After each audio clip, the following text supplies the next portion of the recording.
guys! Ayan, magandang araw po sa lahat.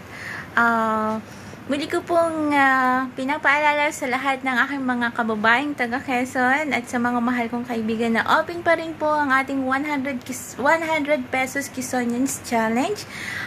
Ito po ay challenge natin sa I Love Quezonians group page. At kami po ay kumakatok sa inyong mga puso para sa ating challenge. Ito naman po ay mapupunta sa ating mga mahal na kababayan ng Barangay Bolo, Catanawan, Quezon. Magkakaroon po ang I Love Quezonians ng event sa darating na June 29, 2023. Mamimigay po tayo ng kaunting ayuda, kaunting tulong para sa mga ilang pamilyang nangangailangan ng konting suporta galing sa atin. So, ayun po, sa lahat ng mga naki-challenge na, ayan, maraming salamat po sa inyong lahat at walang hanggang pasasalamat at God bless po sa inyong lahat.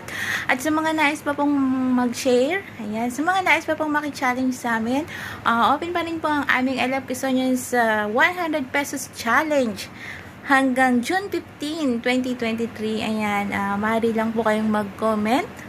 Ayan, ipipin ko po yung link or yung GCash account ng I Love Quezonians at maaari po kayong mag-share. Sa mga nais pong mag-share, maraming salamat po sa inyo at ayan, God bless po.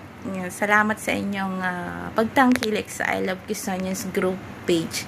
Ayan, once again, ayan, I Love Quezonians 100 pesos challenge still open pa rin po sa mga nais pong mag-share at maki-challenge sa amin. Ayan, open pa rin po kami.